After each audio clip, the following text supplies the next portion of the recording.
चलो बेटा किताब निकालो। और हम लोग पढ़ रहे हैं जेनेटिक सिस्टम, तो आप लोग उसको रिवाइज करो एक बार, ठीक है, जब तक बच्चे आ रहे हैं। और आप लोग अभी आइडेंटिटी कार्ड लेके आओ, क्योंकि यहाँ मेला वेला चल रहा है, वो लोग चेक कर सकते हैं, ठीक है। मेला चलता है, वो पहली बार अधिकारी आ रहे हैं यहाँ पे, अब आपको ये तक पता है यहाँ पे, तो वो लोग एकदम क्लास में आ सकते हैं कि अपने क्लास चलना है, तो आपको आइडेंटिटी कार्ड वगैरह पहना हुआ होना चाहिए। हाँ ठीक है। और आइडेंटिटी कार्ड तो पहनना अच्छी बात है, उसमें क्या दिक्कत है। हाँ लोग गले में लगा लिया करो, हाँ टांग लिया करो, और आइडेंटिटी कार्ड होगा तो सही रहेगा। टिकट अगर हो सकता है आप आइडेंटिटी कार्ड लेके जाओ तो फ्री करते हैं। अरे हम अभी गए दोनों लोग घूमने,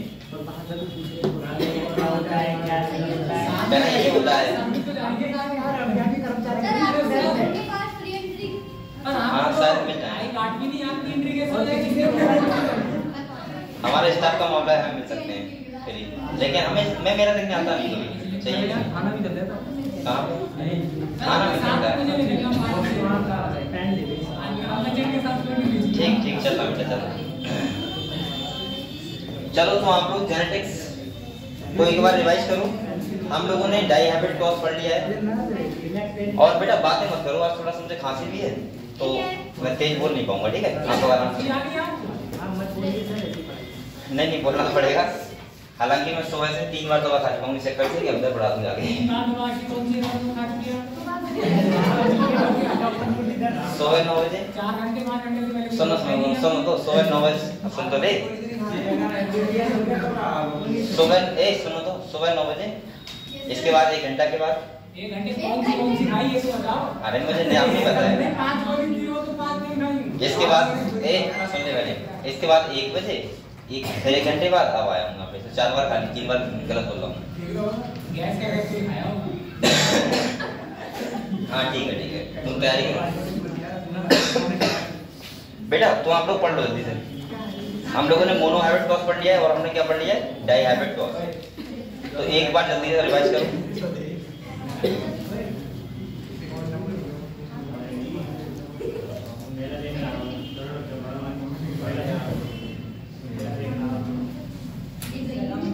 और आप लोगों ने टेस्ट दिया, कैसा हुआ, आंसर की मिल गई? एक चैप्टर में आया नहीं कुछ, लेकिन रेस्पिरेशन तो आया था। रेस्पिरेशन आया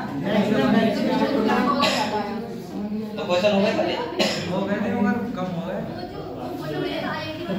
मुझे ये लग रहा था फोटोसिंथेसिस नहीं होगा, इसलिए मैंने ये बोला था आप लोगों से कि कम आएंगे। मुझे थोड़ा सा डाउट लग रहा था कि फोटोसिंथेसिस नहीं होगा, लेकिन मैंने क्या अगर मना कर दूंगा वो अब क्वेश्चन आ गया तो तुम फिर बाद में करोगे बहुत, तो मैंने क्या ठीक है अब की बार मैं फुल है, ठीक है, फुल 11th। तो आप लोग उसी तैयारी करो तीनों में। हाँ नहीं किसमें नहीं, मैं बायोलॉजी में रहा हूँ। बायोलॉजी में फुल लेंथ आएगा फर्स्ट ईयर का, और आप लोग पूरी तरीके से तैयारी करो बेटा। अब आपको बताओ सिलेबस इतना तो कवर करना पड़ेगा आपको। भाई प्लांट फिजियोलॉजी हो गई, हीमोफिलिक टेस्ट हो गया, इसके बाद आपका साइटोलॉजी कवर ही होगा, उसका भी टेस्ट हो गया है। फर्स्ट यूनिट सेकंड यूनिट का कई बार टेस्ट हो चुका है, तो और क्या चाहिए फिर आपको। अब तो रिवाइज करने के लिए बचा है। जैसे बोलो मत, फर्स्ट यूनिट में आपका एनिमल किंगडम प्लांट में रिवाइज करो लगातार। सेकंड यूनिट आप लोग मॉर्फोलॉजी है, एनाटॉमी, इसको पढ़ो अच्छे से, रॉक के बारे में पढ़ लो। इसके बाद आपका क्या है, साइटोलॉजी है, साइटोलॉजी में सेल हो गया, बायोमोलिक्यूल सेल साइकिल सेल उनका भी होगा टेस्ट। प्लांट फिजियोलॉजी का भी हो गया, चलो फोटोसिंथेसिस नहीं था लेकिन याद कर लेना, आप लोग कर रहा था आपने। और इसके बाद आपका ह्यूमन फिजियोलॉजी का भी हो चुका है। तो बेसिकली अगर मैं बात करूं तो आपको पता है लगभग हर टेस्ट फर्स्ट ईयर का हो चुका है, सही है। और 12th का अभी एक भी नहीं हुआ है। तो आप लोग कोशिश करना कि अब मैं 2-3 टेस्ट ऐसे लूंगा कि जो फर्स्ट ईयर का फुल लेंथ होगा, कहीं से भी क्वेश्चन आ सकता है, आप लोग पूरा तैयार रहो, ठीक है। और इससे क्या होगा, आपके अंदर स्टेबिलिटी आएगी, आपको थोड़ा सा अच्छा लगेगा टेस्ट देते हुए, ठीक है। अब ऐसा मत करो कि 1 चैप्टर 2 चैप्टर, क्योंकि ये बहुत हो गया। अब टाइम ही कितना बचा है बेटा। उसके बाद मैं 2-3 टेस्ट लेने के बाद फिर मैं 12th के थोड़े यूनिट का, जैसे मॉर्फोलॉजी जो जेनेटिक्स हो गया, बायोटेक्नोलॉजी को, इनका 1 यूनिट पे ले लेंगे। और इसके बाद हाँ रिप्रोडक्शन, इसके बाद 12th का जो होगा फिर 12th का एक फुल लेंथ होगा, फिर ओवरऑल फुल लेंथ देते रहो टेस्ट होंगे, ठीक है। अगर 2-4 चैप्टर बचेंगे भी तो आप लोग अपने आप तैयार करना, लेकिन टेस्ट हम लोग फुल लेंथ ही लेंगे बाद में, ठीक है।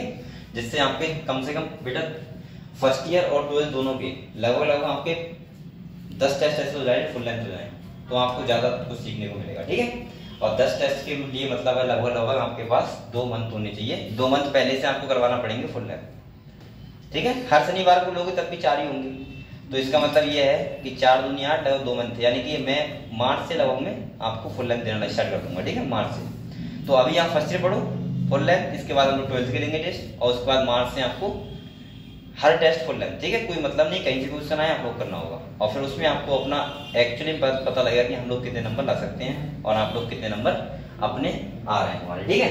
ऐसे आप लोग फिजिक्स में भी करना, केमिस्ट्री में करना, बेसिक की कोशिश करना कि आप लोग सारा तैयार करो। बेटा बहुत टाइम नहीं बचा है आपके पास, दिसंबर खत्म हो गया, जनवरी आने वाला है नया साल, और जनवरी के बाद होली तक टाइम पता लगता है, उसके बाद नहीं पता लगता है, फिर ऐसा निकल जाएगा कि आपको पता नहीं लगेगा।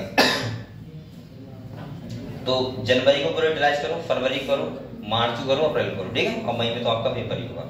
अब सोचो आप लोग जुलाई से लेकर दिसंबर तक 6 महीने हो गए, तो आपको 4 महीने कहाँ पता लगेंगे।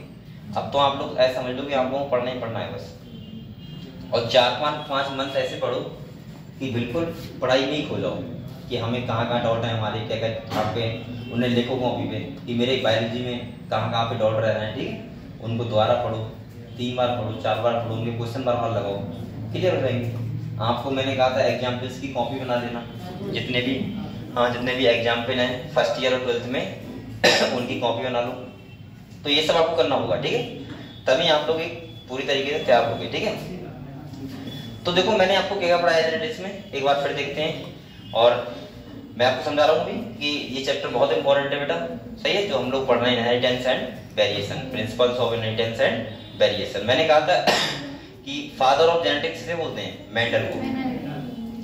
मेंडल ने कुछ एक्सपेरिमेंट किए थे पी प्लांट पे, जिसमें उन्होंने इनहेरिटेंस पैटर्न को समझाया था, ठीक है।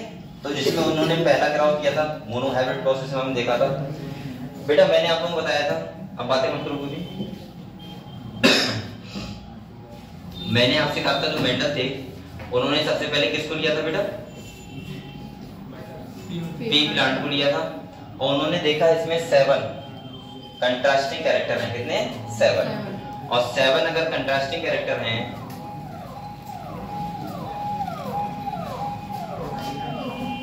सही, 7 जो क्या कहते, जैसे मैंने कहा था प्लांट हाइट था, प्लांट सीड कलर था, सीड शेप था, पॉड कलर था, पॉड शेप था, ये सब था, फ्लावर पोजीशन थी, प्लांट हाइट थी, ये 7 कैरेक्टर उन्होंने देखे, जिसमें और ट्रेड इनकी कितनी थी बेटा, ये भी आपको ध्यान रखना है, ट्रेड कितनी थी 14 ट्रेड थी।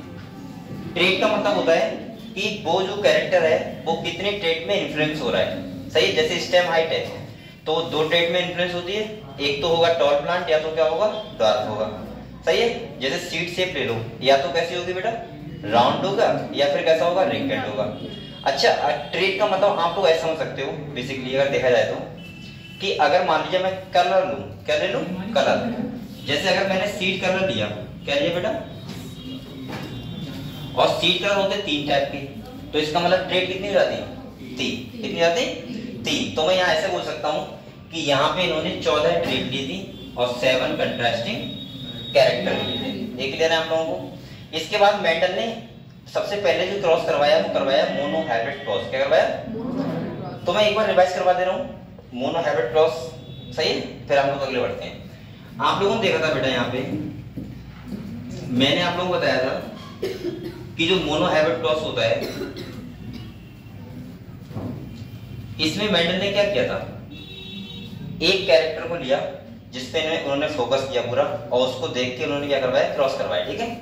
तो उन्होंने प्लांट लिए, आपको बताया प्योर ब्रीडिंग प्लांट थे, एक था कौन सा, एक ले लिया टॉल और एक ले लिया ड्वार्फ। तो मैं ऐसे बोल सकता हूँ एक तरफ ले लिया इन्होंने टॉल और एक तरफ ड्वार्फ, जिसमें हमने देखा था कैपिटल टी और स्मॉल टी, ये तो लिया था हम लोगों ने। मैंने कहा था कि एलिड कितने होते हैं, 2 होते हैं, ठीक है। हमने टॉल को कैपिटल टी से देख लिया और स्मॉल टी किसको, ड्वार्फ। इसके बाद मैंने इन्होंने गैमेट बनाए तो अलग अलग हो जाएंगे, मैं वो सब नहीं बताऊंगा। इन्होंने F1 जनरेशन में जिन्हें मिला था वो मिले थे इन्हें हेटेरोजाइगस कंडीशन, क्या मिली थी बेटा, हेटेरोजाइगस कंडीशन में मिला था कैपिटल टी और स्मॉल टी। लेकिन ये देखने पे कैसा लग रहा था प्लांट? टॉल। कैसा लग रहा था? टॉल। इसका मतलब ये था कि अगर ये प्लांट टॉल दिख रहा है तो बेटा यहाँ पे आप लोगों को पता है कैपिटल वाला टी जो है एलिल है वो डोमिनेंसी शो कर रहा है किसके ऊपर? स्मॉल टी के ऊपर। ठीक है, तो यहाँ पे अब मेंडल चक्कर में थे कि भाई ड्वार्फ वाला कैरेक्टर कहाँ गया, तो इन्होंने इनकी क्या करा भाई? सेल्फिंग कराई, और सेल्फिंग कराई तो इन्हें मिला capital T capital T capital T small T capital T small T small T, जिसमें मैंने कहा था दो टाइप का रेशियो होता है, एक होता है जीनोटाइपिक और एक होता है फिनोटाइपिक। जीनोटाइपिक का मतलब देखो ये प्योर टॉल होगा बेटा, ये कैपिटल टी स्मॉल टी कैसा होगा? टॉल तो होगा। अब मैं क्या बताऊं इसका, मैं क्या करता हूं?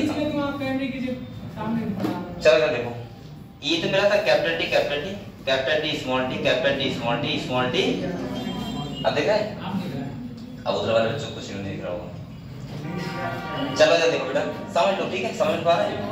यहाँ देखो बोलो मतलब अगर आप फिनोटाइप देखें, कैसे देखें? फिनोटाइप। फिनोटाइप का मतलब होता है बाहर से देखना। तो ये तीनों प्लांट आपको कैसे दिखेंगे? टॉल। और ये कैसा होगा बेटा? ड्वार्फ। लेकिन आप लोग बताओ अगर हम इसका जीनोटाइप देखें, क्या देखें? जीनोटाइप देखोगे तो आपको पता है एक प्योर टॉल है, ये वाले है तो टॉल, लेकिन आपको पास पता है एक एलिन के पास कैसा है? स्मॉल टी वाला, और यहाँ पे ये क्या है? ड्वार्फ। तो रेशियो मिला था जीनोटाइप 1:2 और फिनोटाइप रेशियो क्या होगा? 3:1। इसका सीधा सा ये मकसद था इस क्रॉस को करवाने का कि मेंडल ने ये पता लगाया, अगर मान लिया मैंने कहा था बेटा कोई फादर है, क्या है? फादर है, और ये क्या है? ये ऐसे में बोलो फादर मदर, पेरेंट्स 1 है और पेरेंट्स 2 है। सही है? पेरेंट्स 1 है, अगर एक मान लिया पेरेंट्स टॉल है और एक पेरेंट्स कैसा है, तो जो बच्चे होंगे वो कैसे हो सकते हैं? टॉल हो सकते हैं। सही है? सारे, इसमें कोई दो राय नहीं है, क्योंकि एक एलील उनके पास है लेकिन वो डोमिनेंस शो नहीं कर रहा है। वो कैसा केस में है? रिसेसिव केस में। लेकिन जब अगले कैरेक्टर जाएगा, सही है, अब मान लिया इसके जो बच्चे होंगे वो कैसे होंगे? टॉल हुए। अब इसका शादी हुआ टॉल लड़की से, तो ये सोच रहा है कि हमारे तो बच्चे टॉल ही होंगे, लेकिन बच्चे कैसे हो सकते हैं? ड्वार्फ, क्योंकि इसके पास एक एलील भी है, कौन सा वाला? स्मॉल वाला। समझ गए? इससे हमें ये पता लगा कि ऐसे कैरेक्टर, अगर हम एक कैरेक्टर को देखें तो ऐसे करके कैरेक्टर क्या होते हैं? इनहेरिट होते हैं पेरेंट्स टू प्रोजेनी। क्लियर हुआ इतना? इसके बाद इन्होंने मेंडल ने दो लॉ दिए थे, जिसमें एक लॉ था लॉ ऑफ डोमिनेंस और दूसरा था लॉ ऑफ सेग्रीगेशन। मैंने आप लोगों को लॉ ऑफ डोमिनेंस में बताया था कि हमेशा क्या होता है, अगर हेटेरोजाइगस कंडीशन है, सही है, कैपिटल टी स्मॉल टी है, तो वहां पे एक एलील जो डोमिनेंसी वाला केस होगा वो क्या करेगा? अपनी डोमिनेंसी शो करेगा। मतलब वो जैसे अगर मान लिया अगर ये कैपिटल आर स्मॉल आर है, तो यहाँ पे बताओ ये सीट कैसा होगा? राउंड। कैसा होगा? ऐसे ही आप लोग बताओ, जैसे यहाँ पे आपको बताया कैपिटल आर की सीट किसके लिए लेते हैं? राउंड के लिए। स्मॉल आर किसके लिए लेते हैं? ड्वार्फ के लिए। तो ये सीट कैसा होगा? राउंड होगा। रिंकेल्ड सीट नहीं होगा, क्योंकि ये वाला एलिल क्या करेगा? डोमिनेंसी शो इसके ऊपर। यानी कि इसी को बोलते हैं law of dominance. Law of segregation का मतलब मैंने बताया था, जब गैमीट का फॉर्मेशन होता है तो हमेशा जो एलील होते हैं वो क्या होते हैं? सेपरेट होते हैं। क्या होते हैं? एक एलील एक सेल के पास जाता है, एक एलील। ये तो बात आप लोग भी समझ सकते हो, मैंने आपको बताया था जब गैमीट बनते हैं सेल कैसे बनती है? हैप्लॉइड।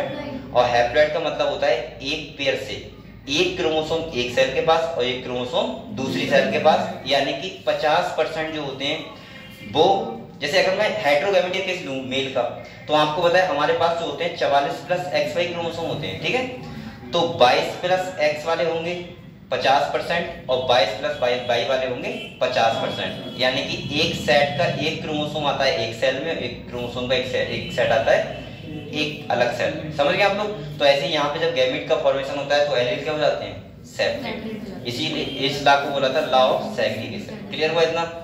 दूसरा मैंने कहा था लॉ ऑफ डोमिनेंस का। ये देखो बेटा, लॉ ऑफ डोमिनेंस के कुछ एक्सेप्शन थे। क्या थे? एक्सेप्शन थे। तो इन्होंने ये बताया यहाँ पे कि जैसे एक का एक्सेप्शन क्या था बताओ?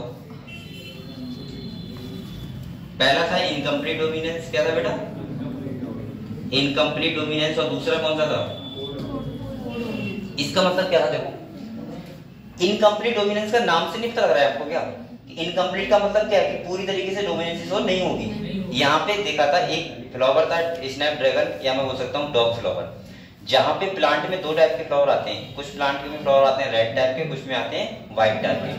जब मेंडल ने रेड और व्हाइट टाइप के फ्लावर्स के बीच क्रॉसिंग ओवर कराया, देखो यहाँ पे बेटा देखो कैपिटल आर स्मॉल आर, जब इन्होंने देखा तो इनके बीच कैसा मिला इन्हें, ये तो मिलेगा कैपिटल आर स्मॉल आर। तो यहाँ बोलो मत, अगर लॉ ऑफ डोमिनेंस को फॉलो करता तो ये कैसा होता, रेड होता, लेकिन ये कैसा था, पिंक। यानी कि यहाँ पे पूरी तरीके से डोमिनेंसी शो नहीं हो रही थी, इसी को बोलते हैं हम लोग इनकम्प्लीट डोमिनेंस। इसका अब आप लोग बताओ, F2 कंडीशन होगी तो हमें क्या मिलेगा, कैपिटल आर, दो मिलेंगे कैपिटल आर स्मॉल आर और एक मिलेगा स्मॉल आर। तो यहाँ पे जीनोटाइपिक भी क्या था, 1:2:1 और यहाँ पे फिनोटाइपिक भी था 1:2:1। ये बात क्लियर है आप लोगों को, ठीक है। अगले अगर हम बात करें तो आपको पता है कोडोमिनेंस क्या होता है। कोडोमिनेंस का मतलब होता है कि वहां पे दोनों ही एलील अपना कैरेक्टर शो करते हैं ऑफ स्पेक्ट्रम में, ठीक है। मैंने आपको बताया था अगर कोई पेरेंट्स है, जैसे अगर हम ब्लड ग्रुप की बात करें, यहाँ पे किसकी बात करें, ब्लड ग्रुप की बात करें, तो वहाँ एक जीन के 3 एलील होते हैं। कितने होते हैं, 3। एक होता है IA, एक होता है IB और एक होता है I। तो आप लोग बताओ कितनी संभावनाएं बन सकती हैं बेटा। तो आपको पता है एक बार अगर पेरेंट्स का IA है, पेरेंट्स 1 का कितना है बेटा, IA है, और पेरेंट्स 2 का क्या है, IB मान लिया, तो ब्लड ग्रुप कौन सा होगा बच्चे का, AB। कौन सा होगा, अगर दोनों पेरेंट्स का कैसा है I है तो ब्लड ग्रुप कैसा होगा, O। अगर एक बार IA है और एक बार खाली I है तो क्या होगा, A। अगर IB है और खाली I है तो क्या होगा, B। अगर IB है और इधर भी IB है तो कैसा होगा, B। तो मैंने कहा था कि यहाँ पे दोनों ही जो एलील होते हैं अपना डोमिनेंसी शो करते हैं, यानी कैरेक्टर शो करते हैं, और इसीलिए ब्लड ग्रुप का जो बनता है बच्चे का वो कैसा बनता है, दोनों एलील को देखते हुए। जैसे यहाँ पे अब ये बात सही है बेटा, गलत नहीं है। जैसे यहाँ पर लड़की बैठ के हम कह रहे थे कि पापा का है AB और मम्मी का है कौन सा, B। वही कहे थे पापा का A और मम्मी का AB ऐसा कुछ, और मेरा O है, तो उसकी कंडीशन कैसे बन सकती है, वही नहीं बन सकती है। तो मैंने कहा था और उसके बाद अगले दिन को उसने बताया कि सर आप सही कह रहे थे, वो कंडीशन नहीं हो सकती, ठीक है। तो वो भूल रही थी कि मम्मी का कुछ और था, वरना तो गड़बड़ जाता ना, ब्लड ग्रुप वगैरह कैसे हो सकता है। चलो कोई बात, ठीक है। आप लोग जेनेटिक्स सीख रहे हो, मम्मी पापा ज्यादा क्वेश्चन मत करना कर जाके कि ये ब्लड ग्रुप मेरा कैसे आ गया। ये देखो, अच्छा बताओ बेटा, हम लोगों ने देख लिया, बोलो मत। अब हम लोग पढ़ेंगे डायहाइब्रिड क्रॉस। क्या पढ़ेंगे, मैंने पढ़ा दिया था, पढ़ेंगे नहीं, मैं बता रहा हूँ, ठीक है। डायहाइब्रिड क्रॉस, यहाँ पे सुनो, डायहाइब्रिड का मतलब होता है इनहेरिटेंस ऑफ 2 जीन, ठीक है। मेंडल देखना क्या चाह रहे थे यहाँ पे वो समझते हैं। मेंडल बेटा ये देखना चाह रहे थे कि अगर मान लिया 2 कैरेक्टर में पेरेंट्स 1 में लूं कोई से, सही है, और 2 कैरेक्टर किस में लूं, पेरेंट्स 2 में, तो जो बच्चे होंगे यानी कि जो प्रोजेनी होंगे उसमें वो कैरेक्टर इनहेरिट किस तरीके से होंगे, मतलब दोनों कैरेक्टर इंडिपेंडेंसी शो करेंगे या फिर नहीं करेंगे। अगर मैं सिंपल भाषा में समझाऊं तो ऐसे मानो, अगर पेरेंट्स 1 है, ठीक है, पेरेंट्स 1 कैसा है, टॉल है, और कैसा है, मैंने क्या बताया था, कलर दिया था, कलर क्या बोलते हैं, फेयर है। पेरेंट्स 1 टॉल है और कैसा है, फेयर का मतलब क्या होता है, गोरा, इसीलिए फेयर लवली होती है। और यहाँ पे क्या होता है, ड्वार्फ, सही है। और एक पेरेंट्स 2 क्या है, ड्वार्फ है, और कैसा कलर है, डार्क, सही। आप ये मत कहना ये फेयर हो सकते हैं, ठीक है, वो उनके एलील की बात कर रहा हूँ, प्योरली ये है, प्योरली, ठीक है, प्योरली वाली बात है। वरना आपने देखो बहुत सारे लोग ऐसे होते हैं जो बाद में प्रोडक्ट लगा के सही जाते हैं, कलर अपना सही कर लेते हैं, वो अलग बात है। अब यहाँ पे देखो, यहाँ पे देखो बेटा, तो पेरेंट्स 1 और पेरेंट्स 2, अगर एक पेरेंट्स मान लिया फादर कैसे हैं, लंबे हैं, गोरे हैं, और मम्मी कैसी हैं, काली हैं और गंटी हैं, सही है। अब ये मत कहना ये कहां से ले लिया आपने, मैंने ऐसे दिखाने के लिए है। अब देखो भैया बेटा, यहाँ पे देखो, कहां गया, यहाँ देखो। अब ये देखना चाह रहे थे जो बच्चे होंगे, क्या होंगे, बच्चे, वो इधर देखो बेटा, जो बच्चे होंगे, सही है, वो जो बच्चा लंबा होगा क्या वही गोरा होगा, या जो बच्चा गंटा होगा क्या वही काला होगा, या फिर ऐसा होगा कि लंबा वाला काला हो सकता है और छोटा वाला गोरा हो सकता है। वो ये देखना चाह रहे थे कि दो कैरेक्टर किस पैटर्न में बच्चों में क्या होते हैं, इनहेरिट होते हैं। तो उन्हें देखने को मिला, अब सुनो बेटा, उन्हें देखने को मिला कि उन्होंने क्या किया, एक तरफ लिया राउंड येलो और एक तरफ लिया रिंकल्ड ग्रीन। जब उन्होंने क्रॉस कराया तो उन्होंने देखा कि राउंड के साथ येलो भी था और राउंड के साथ ग्रीन भी था, और रिंकल्ड के साथ येलो भी था और रिंकल्ड के साथ ग्रीन भी था।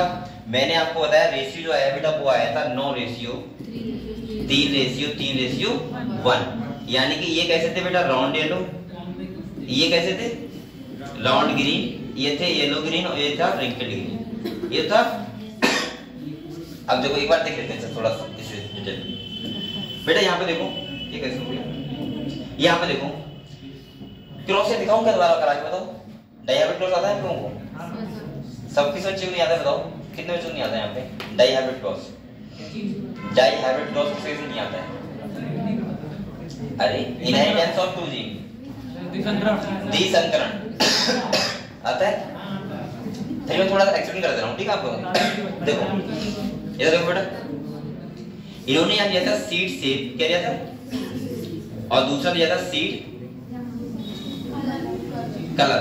आप लोग बताओ सीड शेप जो डोमिनेंट में होता है वो कौन सा होता है, राउंड, और रिसेसिव में क्या होता है, रिंकल्ड। और अगर सीड कलर की बात करें तो आपको पता है येलो होता है डोमिनेंट में और रिसेसिव में होता है ग्रीन, ठीक है। इन्होंने क्या किया, पेरेंट्स जो वन होगा उसमें ले लिया इन्होंने क्या, राउंड येलो, ऐसे हम डिनोट करेंगे ना, कैपिटल आर और कैपिटल वाई। और बेटा पेरेंट्स टू जो लिया वो कैसा लिया, सही है, रिंकल्ड ग्रीन लिया, कैसा लिया। अब इसके अगर आप गैमेट्स बनाओगे तो आपको पता है यही तो बनेंगे, और इसके बनाओगे तो क्या बनेंगे ये। आप लोग बताओ अगर आपने मोनो हैबिट क्रॉस पढ़ा है तो आप लोगों को इतना ज्यादा दिमाग लगाने की जरूरत नहीं कि मैं यहाँ क्रॉस कराऊं। आप लोग इतने होशियार होने चाहिए कि आपको पता है कि जब वहां में हेटेरोजाइगस कंडीशन मिली तो यहाँ भी मिलेगी हेटेरोजाइगस कंडीशन। तो हेटेरोजाइगस का मतलब क्या होगा, हमें मिलेगा ऐसे। अब बताओ ये क्या है, राउंड येलो, कैसा है, लेकिन इसके पास क्या एलिन नहीं है जो रिसेसिव वाला है ना, हमें वहां कंडीशन ये जो मिली थी कैपिटल टी स्मॉल टी, यहाँ ये हेटेरोजाइगस, ये भी हेटेरोजाइगस, समझ गए। और ये हमें सारे प्लांट कैसे देंगे, राउंड येलो, ये बात समझ गए। और उसके बाद जो मेंडल थे उन्होंने इनकी क्या करवाई, सेल्फिंग कराई, और सेल्फिंग करा के आपको पता है पन्नेट स्क्वायर में करते हो, बड़ा सा चार्ट होता है, मैंने उसे बना के दिखाया था, अच्छा था ना। तो हमने देखा था इसके गैमेट मैंने कैसे लाए थे, एक वाले को कैपिटल आर स्मॉल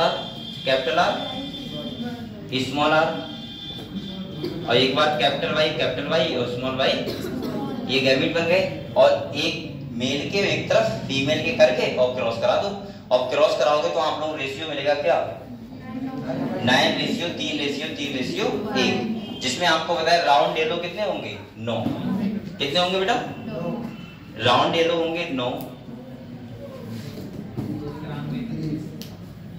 और राउंड ग्रीन कितने होंगे, राउंड ग्रीन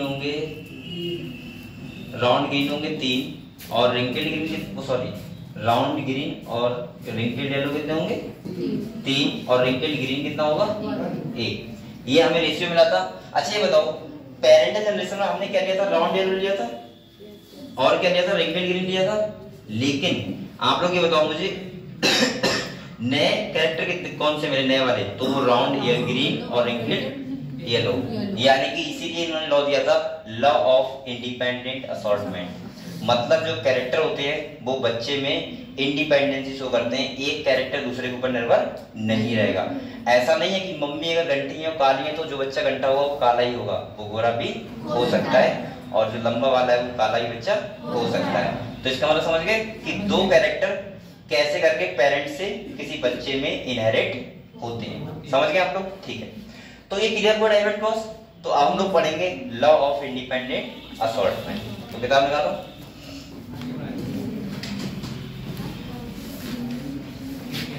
अब आप लोग बेटा जेनेटिक्स का खेल समझ गए, बताओ क्यों समझ रहे हो जेनेटिक्स का खेल क्या होता है। अब आप लोग चक्कर मत पड़ना कि मम्मी पापा दोनों काले हैं गोरे हैं, बच्चा कैसे काला हो गया क्योंकि होता नहीं है। वो पेरेंट्स मम्मी पापा में दोनों के पेरेंट्स में एक काला जरूर होगा तब बच्चा काला होगा, ठीक है। क्योंकि उसके अंदर रिसेसिव वाला जीव जो एलील होगा वो क्या होगा, लेकिन वो डोमिनेंस शो नहीं कर रहा है। इसीलिए अगर आप चाह रहे हैं कि घंटा लंबा खेल बहुत होता है ना घरों में, तो उसके पेरेंट्स को भी देख लेना वो कैसे घंटे हैं हो रहा है कहानी, ठीक है। लेकिन इतना कौन देखता है?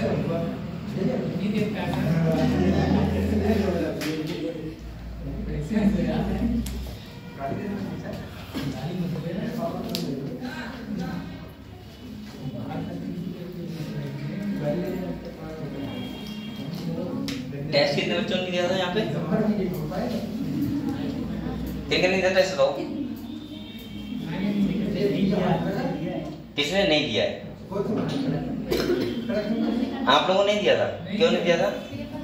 किसका पेपर था? केमिस्ट्री का। कहाँ पे? स्कूल में? अच्छा अच्छा। और किसने नहीं दिया? तुमने क्यों नहीं दिया था? तबीयत ठीक हो गई, मतलब खराब थी। और आप लोगों ने नहीं दिया? ये कौन सा रीजन होता है पढ़ाई में? टेस्ट तो देना चाहिए आप लोगों को, बिना क्या करके दे दिया करो, क्या दिक्कत है? कभी तुक्का मार के दिया करो।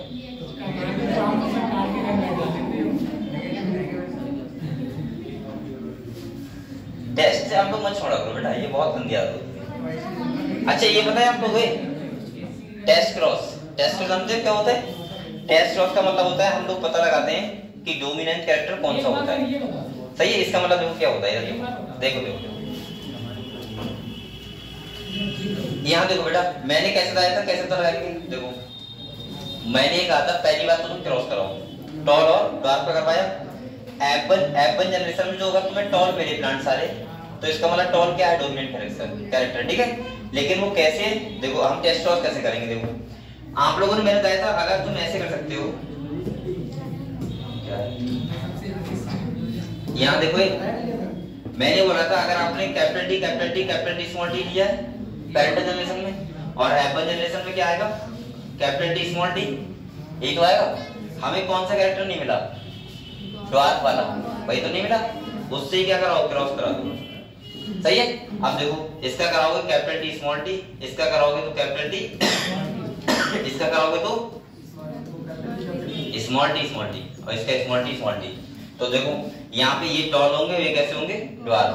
मतलब हमने ये तो पेरेंट बन किया था, टॉल और ड्वार्फ। समझ गए आप लोग?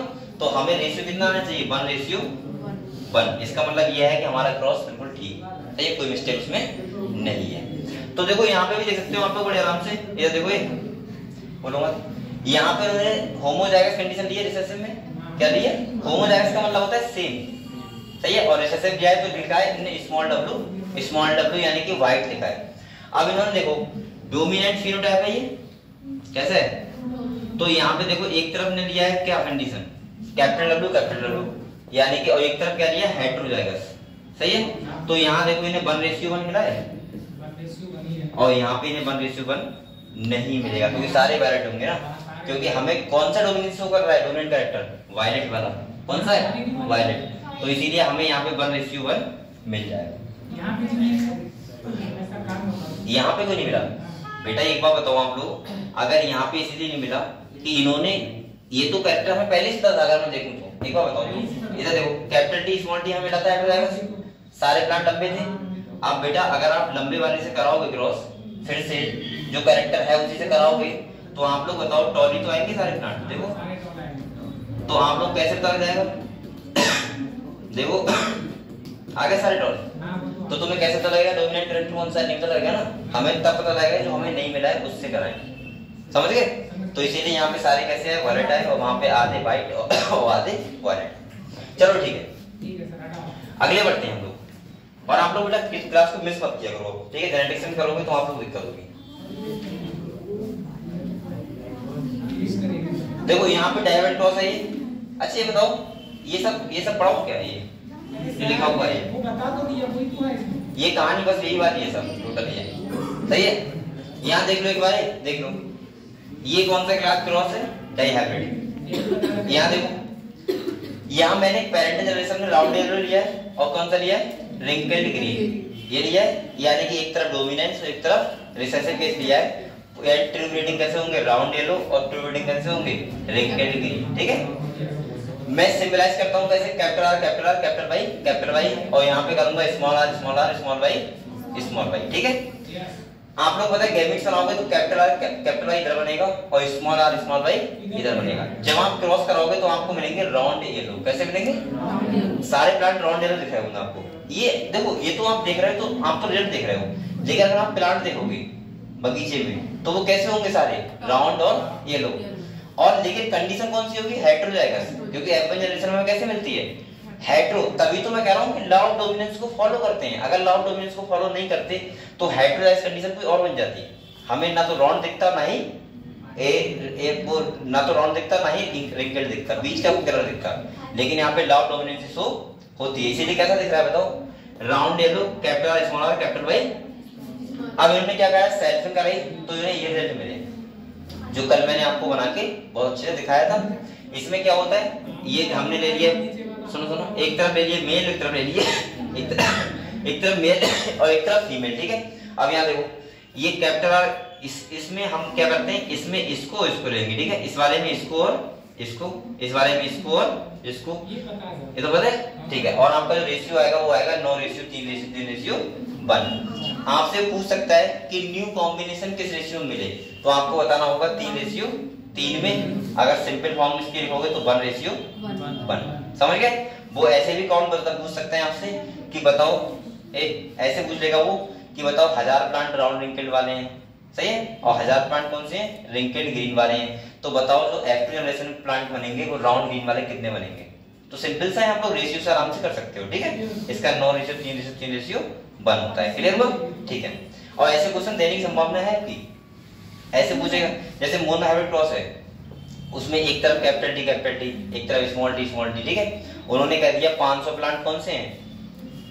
डोमिनेंट केस वाले हैं, 500 कैसे रिसेसिव केस वाले हैं। तो बताओ F1 जनरेशन में जो प्लांट आएंगे वो कैसे प्लांट कितने होंगे? तो आप कितने होंगे बताओ? टॉल ही होंगे सारे, वो कैसे 1000 होंगे।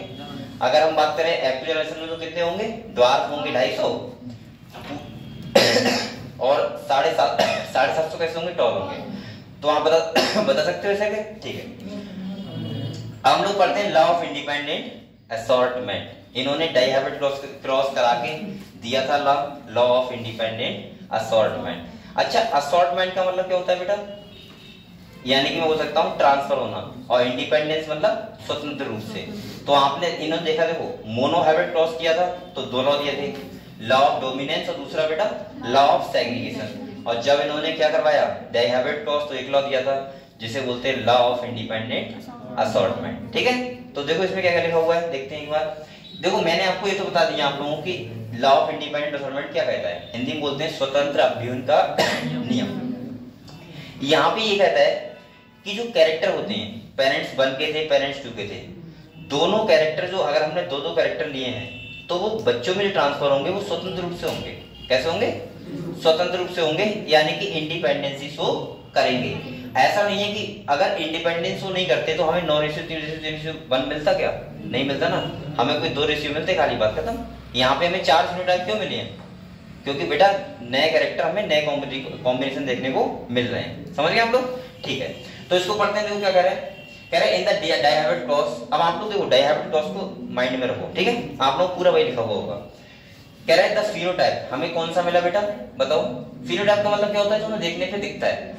तो कह रहे हैं राउंड येलो मिला, रिंकल्ड येलो, राउंड ग्रीन और wrinkled green appear in the ratio 9:3:1।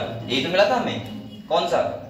Dihybrid cross का रेशियो। ठीक है, कह रहे हैं such a ratio was observe for several pair of character that Mendel study. जो मेंडल क्या कर रहे थे? स्टडी कर रहे थे, वहां से हमें 4 टाइप के फिनोटाइप देखने को मिले। और किस रेशियो मिले बेटा? 9:3:1 में देखने को मिले। अगले कह रहे हैं रेशियो 9, ये सब can be derived as a combination series of 3 yellow 1 green with 3 round 1 wrinkled. This derivation can be written as follow. आप लोग ऐसे लिख सकते हो, कोई दिक्कत नहीं है कि 3 राउंड 1 रिंकल्ड 3 येलो 1 ग्रीन और equal to 9 round yellow 3 wrinkled yellow. अरे भाई तो है जो लिखा था हम लोगों ने। अगले देखो, कह रहे based upon such observation on dihybrid cross between plant differing two trait, Mendel proposed a second set of generation that we call Mendel's law of independent assortment. The law states that, अब इधर देखो कह रहा है then 2 pairs of trait, जब हमने 2 pair of trait ली, ऐसा ही है, 2 ही तो नहीं, 2 पेयर, 4 ट्रेट, और कह रहा है are combined in a hybrid segregation of 1 pair of character is independent of the other pair of character. मतलब एक पेयर कैरेक्टर जो थे वो दूसरे पेयर ऑफ कैरेक्टर से कैसे शो कर रहे थे, इंडिपेंडेंसी। ऐसा नहीं था कि बच्चों में जो राउंड वाला होगा वो येलो ही होगा, राउंड वाला ग्रीन भी था और रिंकल्ड वाला येलो भी था। समझ गए आप लोग? यही था बस law of independent assortment. Clear हुआ?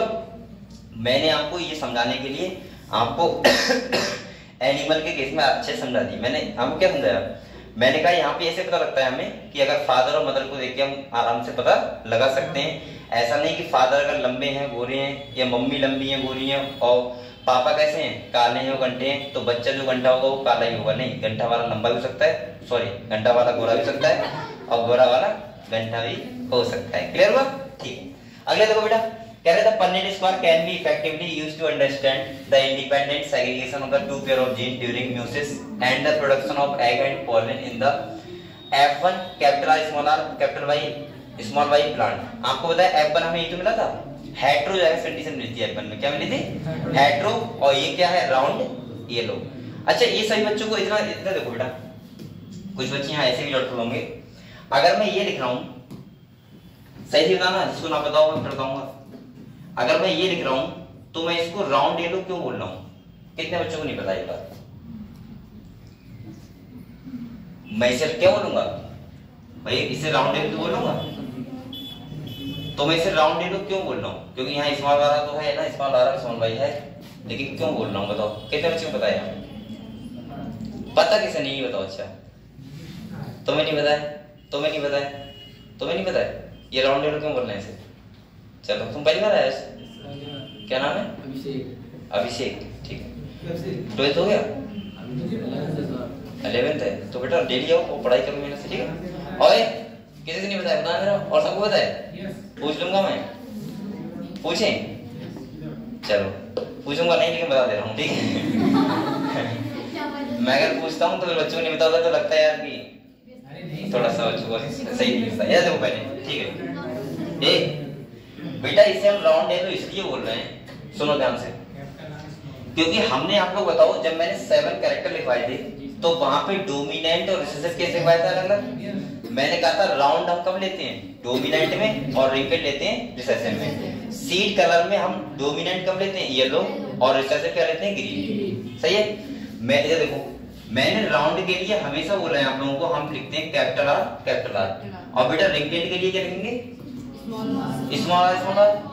जेनेटिक्स बहुत आसान है, लेकिन आप लोगों को समझ में आना चाहिए चीजों को। अगर आप कुछ चीजें मिस करोगे तो नहीं समझ पाओगे। अगर रिंकल हम लोग लिखेंगे तो क्या लिखेंगे? Small r, small r. ये तो हम सिंबल कर रहे हैं, खाली सिंबल बना रहे हैं पहचान करने के लिए, ऐसा नहीं कि स्मॉल आर कुछ है। इसके बाद सुनो, और क्या बोल रहा हूँ मैं, वो सॉरी येलो, तो येलो के लिए क्या लिखोगे? कैपिटल वाई, उसके लिए ग्रीन के लिए स्मॉल वाई। अब आप लोग बताओ, अगर कोई प्लांट ये है ऐसा, तो यहाँ पे आपको पता होना चाहिए लॉ ऑफ डोमिनेंस को फॉलो करते हैं ना सब? क्या करते हैं? लॉ ऑफ डोमिनेंस को फॉलो करते हैं। तो यहाँ पे जो डोमिनेंट वाला एलील होगा कैपिटल आर, वो अपनी डोमिनेंस जो करेगा इसके ऊपर, मतलब ये वाला आर होगा, ये अपना फिनोटाइप दिखाएगा किसी प्लांट में। जब आप प्लांट देखोगे तो कैसा दिखेगा तुम्हें? राउंड। यहाँ तो प्लांट वाली सीड की, जब आप सीड देखोगे तो कैसा दिखेगा? राउंड। यानी कि ये वाला एलील है जो अपनी डोमिनेंस को नहीं करता है, लेकिन होता है। अब आप लोग बताओ, अगर इसके मैं गैमेट बनाऊं तो एक सेल के अंदर क्या रहेगा? कैपिटल आर, और एक सेल के अंदर, अब ध्यान रखना, अब यही तो हानिकारक होता है। ये वाला अगर पहुंच गया बच्चे के पास तो वो रिसेसिव वाला है, वो अपना इफेक्ट शो करेगा, और इफेक्ट शो करेगा तो इसीलिए बता रहा था बच्चा कैसा हो सकता है? रिंकल्ड। अब यहाँ बात कर रहा हूँ तो रिंकल्ड ही बोलूंगा। तो इसका मतलब समझ गए कहाँ क्या कहानी थी? तो इसका ये होता है कि अगर कैपिटल आर स्मॉल आर है तो वहां पे एक एलील क्या करता है? अपनी डोमिनेंस शो। और वो क्यों करता है? तो मैंने कल आपको कॉन्सेप्ट ऑफ डोमिनेंस बहुत अच्छे समझाया था। मैंने आपको बताया था कि वो क्यों करता है बेटा, आप लोग बताओ। मैंने कहा था हम लोगों के पूर्वज लगभग सेम थे। जैसे अगर हम देखें तो चमगादड़ के पंख हो गए, ह्यूमन के हाथ हो गए, चीता के पैर हो गए, उनकी आपको बताया सारी बोन्स क्या है? सेम है, सेम है ना, 4 लिम्ब की बोन सेम है। लेकिन फिर भी हम लोग अलग अलग टाइप से हैं। भाई हमारे हाथ क्या करते हैं? क्या करते हैं? पकड़ने का काम करते हैं। चीता क्या करता है? दौड़ने का काम करता है। चमगादड़ क्या करता है? उड़ने का काम करता है। लेकिन जब हमारे पूर्वज सेम थे तो ऐसा क्यों हुआ कि हम लोग अलग अलग काम कर रहे हैं? क्योंकि हमारा एडेप्टेशन जैसा था, वैसे हम ढल गए। भाई हम हैबिटेट में रहते हैं तो हमारा हाथों का काम था क्या, कोई चीज पकड़ने के लिए। भाई चीते को दौड़ने का काम था, दौड़ रहा है वो। चमगादड़ को उड़ने का काम था, वो क्या कर रहा है, उड़ रहा है। अपने आप को हम लोगों ने क्या कर लिया, एडेप्ट कर लिया। क्या कर लिया? आओ, और हमेशा ध्यान रखो, हमें फिनोटाइप वही तो दिखेगा जो वर्क करता है। जैसे मैंने कहा था कि अगर कोई हमारे अंदर दो एलील है, आप लोग अगर बोल रहे हो कि sir capital T small T है, हम इसको अगर प्लांट हमें टॉल दिख रहा है, कैसा दिख रहा है, टॉल दिख रहा है, तो दिख क्यों रहा है? हमें बीच का तो नहीं दिख रहा है। कैपिटल टी स्मॉल टी भी अपना कैरेक्टर शो करे बेटा। स्मॉल टी का मतलब है ये भी करता होगा, लेकिन इसके एंजाइम या तो इतने एफिशिएंट नहीं होंगे कि वो रिएक्शन करवा सके, या इसके एंजाइम किसी भी यूज के नहीं होंगे।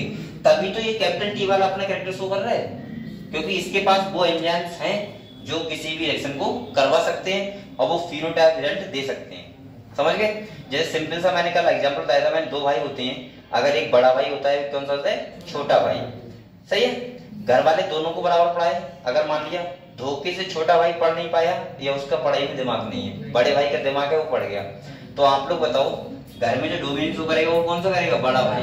छोटा भाई नहीं करेगा। क्यों नहीं करेगा? क्योंकि छोटे भाई के हाथ में कुछ है ही नहीं, 10 रुपए कमा नहीं रहा है, तो भाई कहां से डोमिनेंस शो करेगा? और बड़ा वाला तो होगा, वो जब कमा के दे रहा है तो इसका मतलब ये डोमिनेंस वही शो करेगा। तो इसका मतलब ये है कि वही डोमिनेंस होती है, सही है, जो उसके पक्ष में, फेवर में होती है। तो यहाँ पे कैपिटल टी के जो एंजाइम्स है वो क्या है, उसके फेवर में है, जो वो फिनोटाइप प्लांट को एक्सप्रेस कर रहे हैं, यानी कि दिखा रहे हैं। इसीलिए प्लांट कैसा होगा, टॉल होगा। समझ गए? अब तो क्लियर है, ठीक है। तो आप लोग समझ गए? तो बेटा यहाँ पे देखो, कैपिटल आर स्मॉल आर का मतलब कैपिटल आर के हम बोल रहे हैं राउंड, और कैपिटल वाई के बोल रहे हैं यहाँ पे येलो। इसीलिए हमें प्लांट दिखेगा कैसा, राउंड येलो। क्लियर हो सब बच्चों को? ठीक है। अगले देखो, अब यहाँ पे क्या कह रहा है, देखो अब तो नॉर्मली बातें कर रहा है, छोटी छोटी पढ़ ये देखो क्या है, consider the segregation of one pair of genes capital R and small r, 50% of the gametes have the gene capital R, और 50% कैसे होंगे, स्मॉल आर। आप लोगों को पता है गैमेट सीक्रेशन होता है तो 50% होते हैं एक्स वाले, 50% होते हैं वाई वाले। इसमें ऐसा कुछ नहीं होता है कुछ भी, कि जैसे आपने बहुत सुना होगा, जैसे अगर मैं अपना एक्स वाई का क्यों नाम लेता हूँ, क्योंकि हेटेरोगैमेटी दिखती है ना वहां पे, और हेटेरोगैमेटी से बच्चों को समझ में आता है। हमारे पास आप लोग बताओ 44 पेयर, वो सॉरी 22 पेयर क्रोमोसोम सेम है बिल्कुल, एक पेयर सेक्स क्रोमोसोम कैसे है, डिफरेंट है, एक्स और वाई। तो आपको पता है अगर स्पर्म बनता है तो उसमें एक सेल बनता है 22 प्लस एक्स वाला, और एक बनता है 22 प्लस, इसका मतलब ये है 50% स्पर्म एक्स वाले बनते हैं और 50% स्पर्म वो गैमेटी तो है। अब भाई ये तो डिसाइड करेगा कि एक्स वाला फ्यूजन कर रहा है या फिर वाई वाला कर रहा है। ऐसा कहीं कुछ नहीं होता। मैंने बहुत लोग देखे जो कहते हैं कि यहाँ पे ऐसा करो तो लड़का होता है, यहाँ पे ऐसा करो तो लड़की होती है। चक्कर मत पड़ना, वो सब बेटा तुम्हारा नसीब होगा, क्योंकि तुम कोई देख ना रहे कि भाई वाई वाले रुक जाओ, एक्स वाले ट्रांसफर हो, या एक्स वाले रुक जाओ या फिर वाई वाले ट्रांसफर हो। ऐसा कोई भी दवा आज तक नहीं बनी है, क्योंकि एक स्पर्म नहीं होता, कितने होते हैं, मिलियंस ऑफ स्पर्म होते हैं। तो वहां पे कैसे डिसाइड कर पाओगे एक्स वाले कौन से हैं और वाई वाले? वो तो रेस लग रही है, जो एक्स वाला पहुंच गया तो लड़का, वो लड़की हो जाएगी, वाई वाला पहुंच गया तो लड़का हो जाएगा। उसमें कुछ भी ऐसा नहीं है कि कौन सा जाएगा। ठीक है, चलो अगले लोग। तो आप लोग बताओ, यहाँ पे बताओ, जब दो एलीन है तो एक एलीन एक सेल के पास, एक एलीन एक सेल के पास 50% कैपिटल आर वाले, 50% स्मॉल आर। तो यहाँ पे ये कह रहा है now beside each gamete having either capital R और small R, it should have also have the yellow capital Y, और ये इसके लिए भी डिसाइड करेगा। The important thing are remembered here is that segregation of 50% capital R and 50% small r is independent from the segregation of 50% y और 50% small y। मतलब दोनों एक दूसरे से कैसे शो कर रहा है, इंडिपेंडेंस शो कर रहा है, कोई यहाँ पे लिंक नहीं है किसी भी टाइप की। अगले कह रहा है बेटा 50% of the r being gamete has y and the other 50%। अब देखो यहाँ पे क्या बताने जा रहा है, ये देखो मैं कहानी ऐसे समझा रहा हूँ, ठीक है, वो मत पढ़ो। ये कह रहा है अगर मान लिया कैपिटल R, बोलो मत भी, स्मॉल r है, एक तरफ क्या है कैपिटल वाई स्मॉल वाई, ध्यान समझे ना। मैं इससे अगर गैमेट बनाऊं तो आपको पता है एक सेल के पास जाएगा कैपिटल आर और एक सेल के पास जाएगा 50% जाते हैं ना। यहाँ पे एक के पास जाएगा कैपिटल वाई, एक के पास। अब देखो यहाँ पे ये वाला इसके साथ भी क्रॉस करेगा, और बेटा ये वाला इसके साथ भी क्रॉस करेगा, ये वाला इसके साथ भी क्रॉस करेगा, और एक वाला यानी कि यहाँ ये बताना चाह रहा है कि जो कैरेक्टर होते हैं वो बिल्कुल इंडिपेंडेंस शो करते हैं। यहाँ पे कोई भी किसी टाइप की डिपेंडेंस हो वो नहीं दिखती है हमें। कैसे देखो, अगर ये इससे फ्यूज होगा तो क्या बनाएगा, कैपिटल आर कैपिटल वाई। अगर इससे फ्यूज होगा तो क्या बनाएगा बेटा, स्मॉल वाई बनाएगा। अगर इससे होगा तो क्या बनाएगा, और इससे होगा तो। आप लोग बताओ कि चारों कैरेक्टर हमें इंडिपेंडेंस शो नहीं कर रहे हैं। देखो ये है राउंड येलो, ये है राउंड ग्रीन, ये है रिंकेड येलो, ये है रिंकेड। क्या हमें चारों कॉम्बिनेशन अलग नहीं मिले ना? तो इसका मतलब कैरेक्टर क्या शो कर रहा है, इंडिपेंडेंसी, यानी कि एक दूसरे के ऊपर निर्भर नहीं रहते। समझ गए हम लोग? तो यहाँ पे ये बताना चाह रहा है खाली। क्लियर हो बेटा? ठीक है, तो आप लोग इसे पढ़ लो, वरना इसमें और ऐसा कुछ नहीं है, बिल्कुल बिल्कुल वैसे सेम है। ठीक है, तो यहाँ पे हम लोग पढ़ते हैं क्रोमोसोमल थ्योरी ऑफ इनहेरिटेंस। तो एक बार किताब निकालो, एक बार देखो, रिवाइज करो।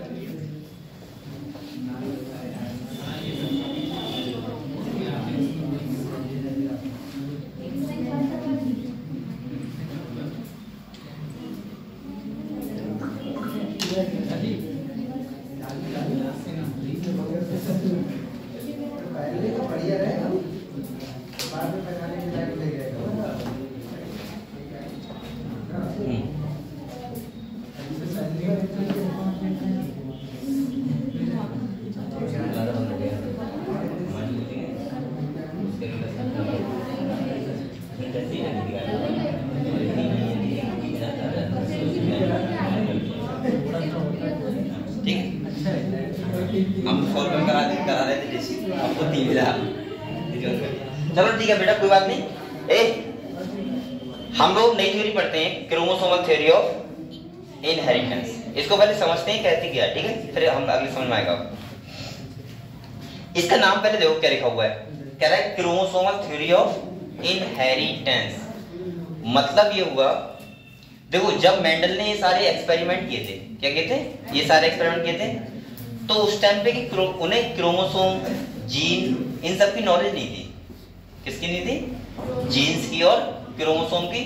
वो एक खाली पैटर्न को तो समझा रहे थे, लेकिन उसको पूरी तरीके से एक्सप्लेन नहीं कर पा रहे थे, क्योंकि उनके पास अगर नॉलेज होती क्रोमोसोम जीन की तो वो उनसे, अब जब ये नॉलेज हो गई तो इसीलिए तो हमने उन्हें बाद में बोला फादर ऑफ जेनेटिक्स, वरना ये बात उन्हें पहले भी बोल सकते थे फादर ऑफ जेनेटिक्स, क्योंकि उनके ये तो ऐसा हो गया ना, जैसे घर में आप लोग को एक्सपेरिमेंट कर रहे हो, एक हवा में तीर मारना नहीं होता है, कर रहे हो, रिजल्ट आ रहे हैं, लेकिन ये नहीं पता क्यों आ रहे हैं, उसका कोई रीजन नहीं पता है कि आज रिजल्ट क्यों रहे हैं। होता ही होता है कि रिजल्ट सही आते हैं बिल्कुल, लेकिन हमें ये नहीं पता ये कैसे हुआ, ये क्यों हुआ।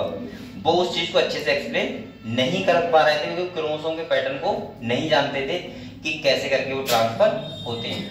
आप लोग, अगर मैं आपको बताऊं, कहते स्टार्टिंग में आपको बता रहा हूं, सही सिंपल भाषा समझो बेटा। जब मैंने आपको अब हम लोग तो पढ़े लिखे हैं ना, अभी तो हम लोग पढ़ चुके हैं सब कुछ, तो हम लोग तो डायरेक्ट बात करेंगे, हम क्यों इधर उधर उलझ जाएंगे आपको। आप लोग बताओ, अगर हम ये बोलते हैं कि कैरेक्टर किस, जैसे मेंडल बोल रहे थे कि कैरेक्टर कैसे पैटर्न में इनहेरिट होते हैं, तो आप लोगों को पता है सिंपल सा कि भाई क्रोमोसोम किससे बने होते हैं, डीएनए से। किससे बने होते हैं भाई, आप लोग बताओ, डीएनए है जो, वही तो है जेनेटिक मटेरियल। जैसा डीएनए आपकी बॉडी में, वैसा आपका स्ट्रक्चर और वैसा आपके कैरेक्टर। तो इसका मतलब ये है, और डीएनए से क्या बने होते हैं, क्रोमोसोम क्या बने होते हैं। अब आप लोग एक बात सुनो, सिंपल समझो ना, देखो ये सेल है, क्या है बेटा, ये कोई सेल है, यहां देखो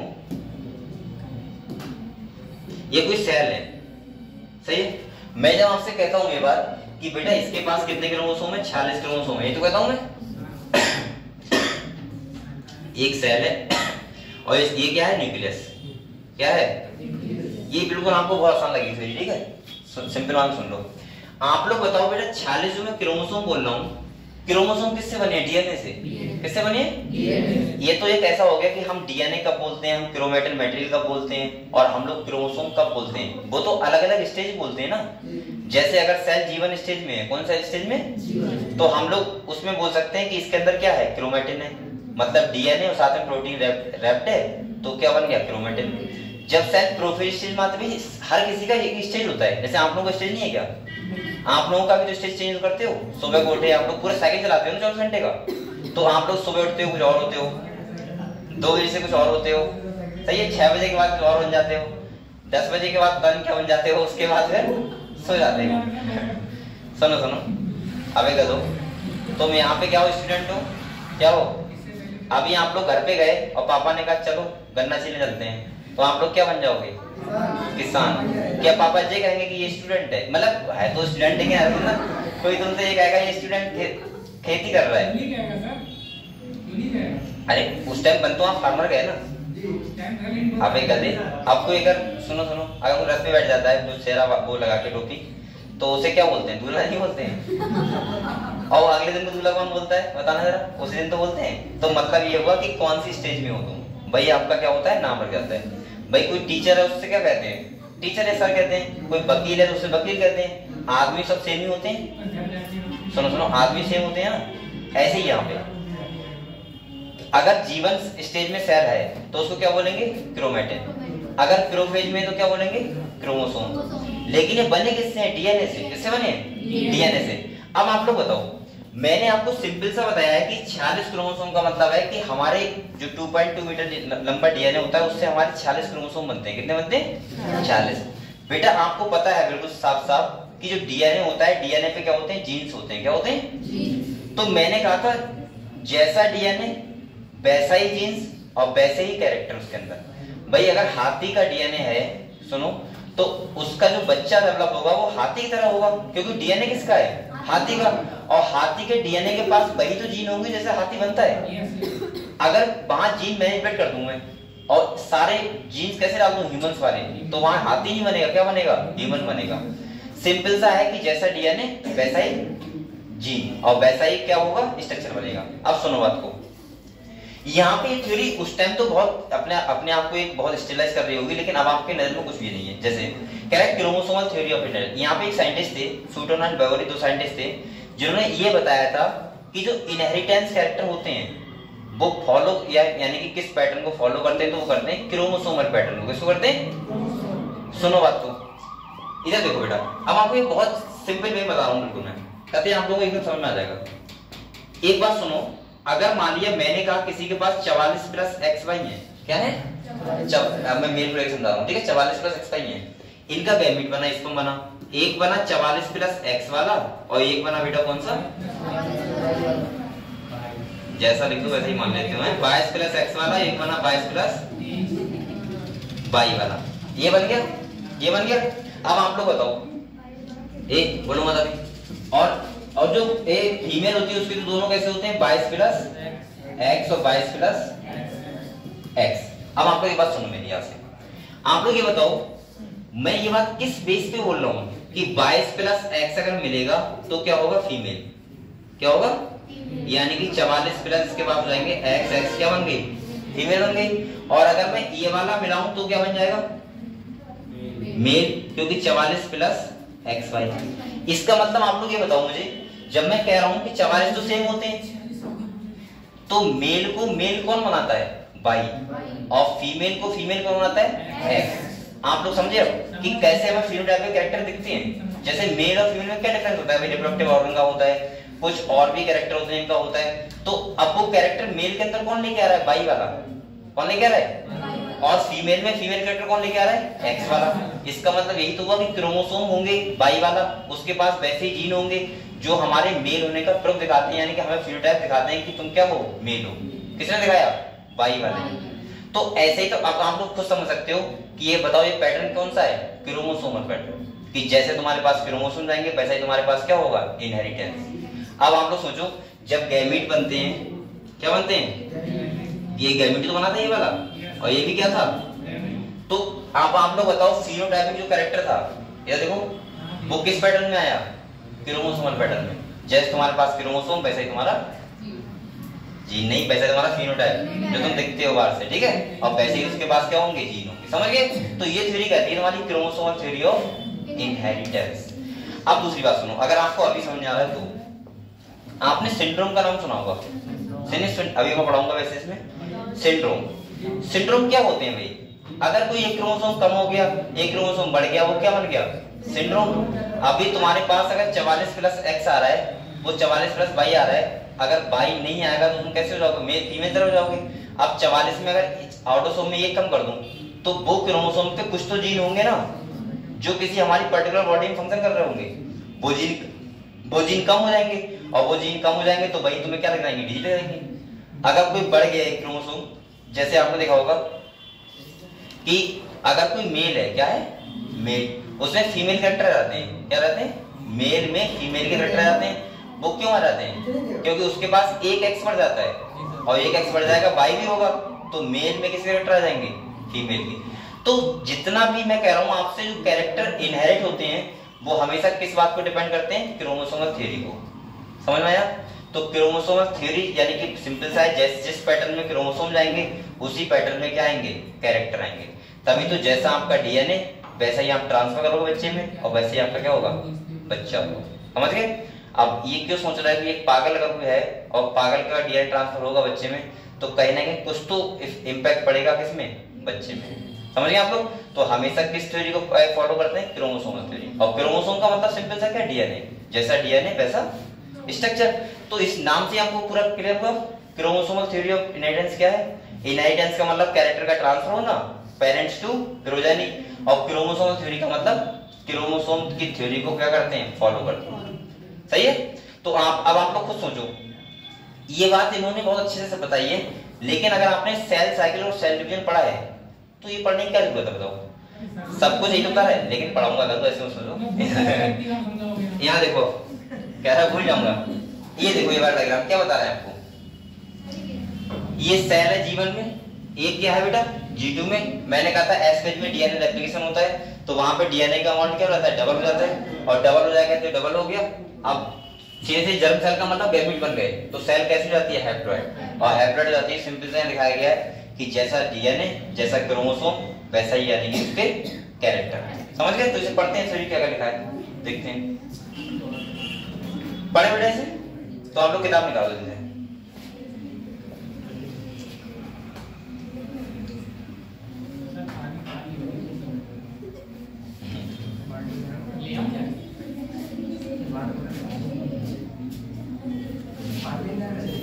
कहाँ जा रहे हैं सर?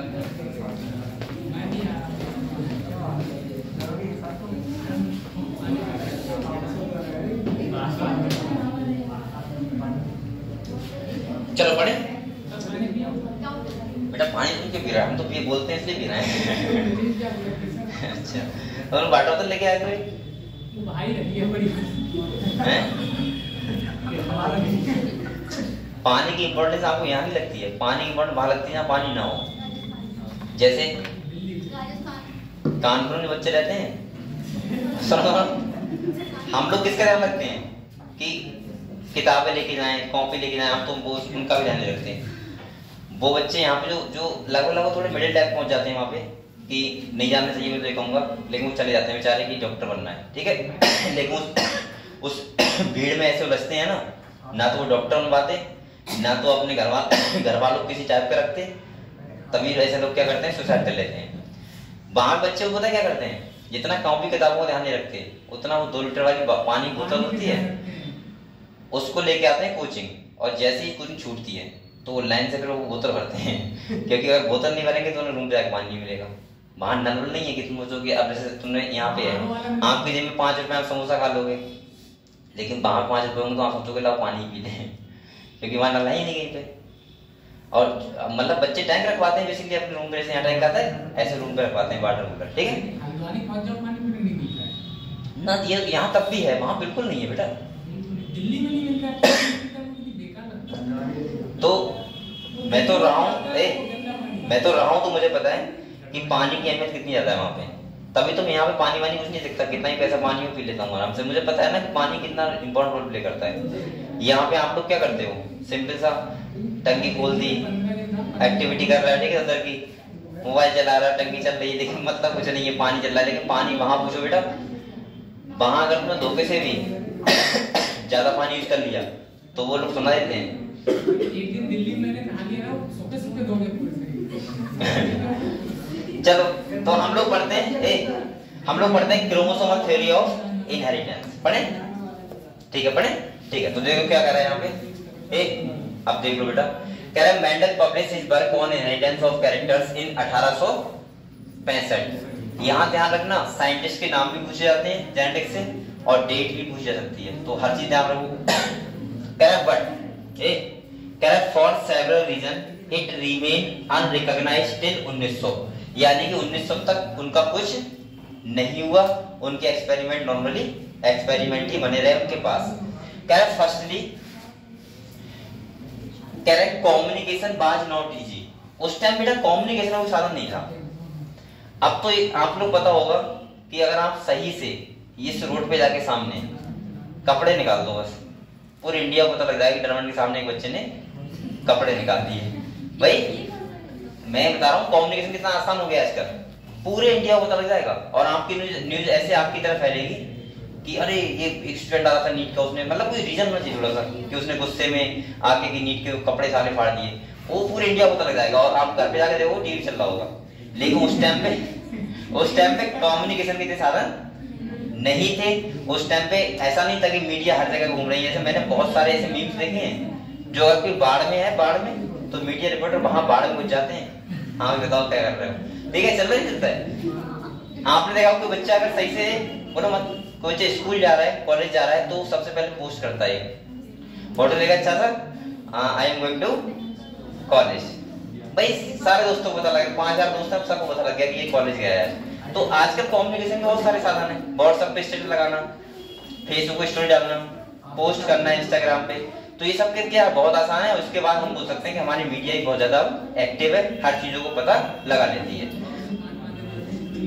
तो सिंपल सा उस टाइम पे कम्युनिकेशन इतना ज्यादा आसान नहीं था। ये भी एक रीजन था कि मेंडल के जो इनका जो वर्क था वो ज्यादा पब्लिश नहीं हुआ।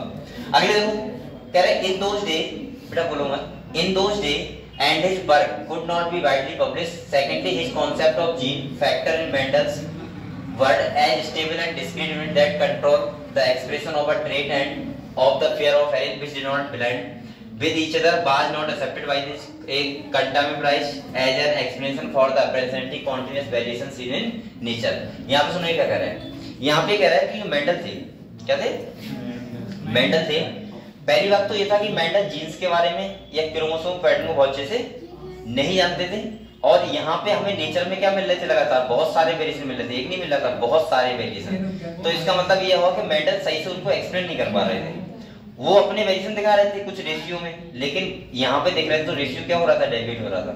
तो इस टाइप पे ब्लेंडिंग, लिंकेज, रिकॉम्बिनेशन, इन सब की म्यूटेशन, इन सब के बारे में उन्हें ज्यादा नॉलेज नहीं थी। ये भी एक रीजन था उनके पब्लिश ना होने का।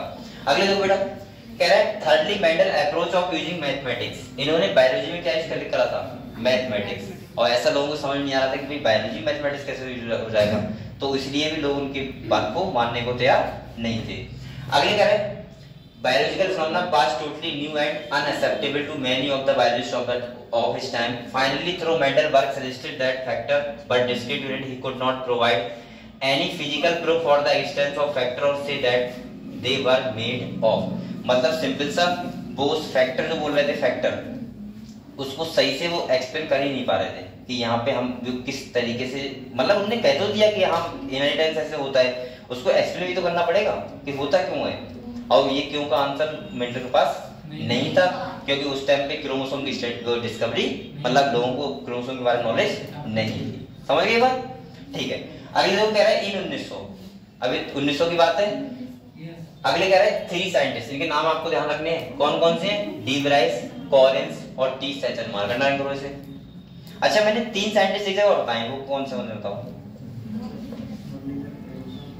3 साइंटिस्ट वही मैंने कहा था याद रखना उनके नाम, कहाँ पे बताए थे बताओ।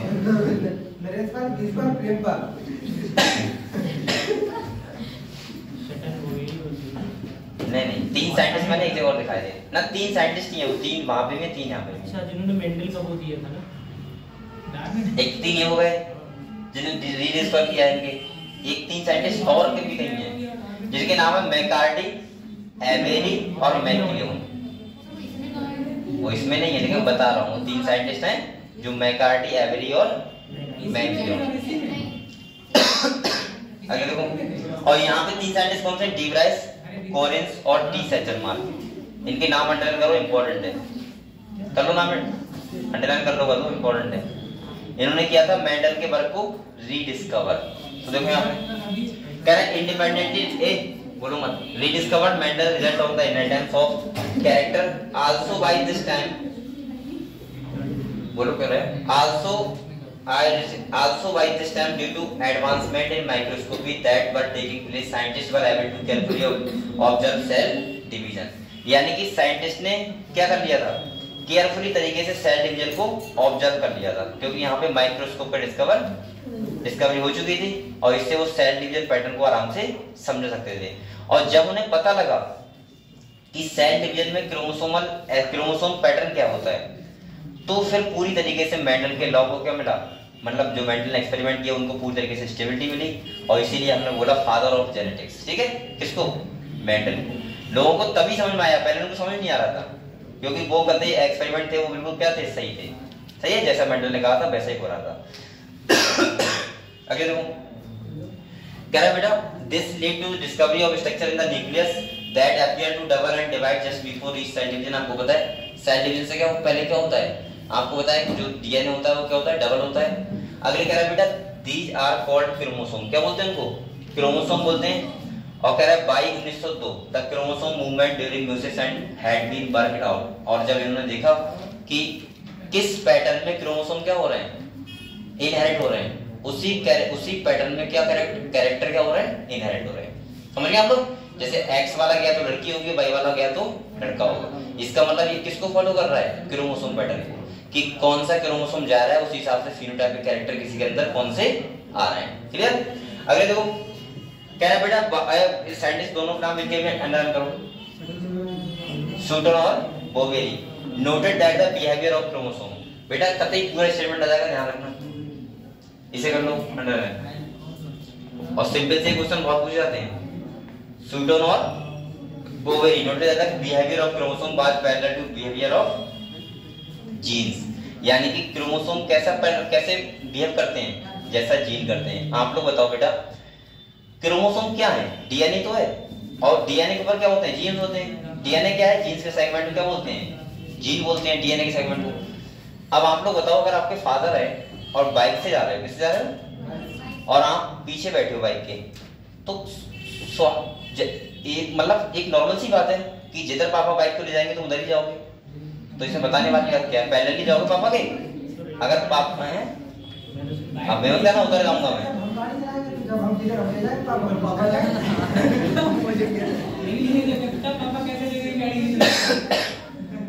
गाड़ी तुम नहीं चला सकते, पापा ही चला सकते हैं। तो अब समझ ज्यादा है, चल ठीक है, तो अब तू इधर जाएगा उधर पापा जाएंगे, ऐसे मान ले, सही है, तो सही है, सही है, ठीक है। तो यानी कि इसका मतलब जैसे तुम जाओगे वैसा ही फादर जाएंगे, और क्योंकि वो क्या है एक दूसरे के ऊपर है, ऐसे जैसे जिधर क्रोमोसोम जाएंगे उधर ही उसकी जीन जाएंगे, तो कैसे बिहेव करेंगे, पैरेलल। एक तना चाह रहा है ये, क्योंकि क्रोमोसोम किसका बना है, डीएनए का, और डीएनए के ऊपर क्या होते हैं, जीन्स। तो जैसे क्रोमोसोम जाएंगे वैसे ही जीन जाएंगे, तो पैरेलल तो होते ही दूसरे के, समझ गए। लेकिन एक बात है, फादर के सामने बाइक चलाना एक बहुत कठिन काम टास्क होता है, पता नहीं होता है।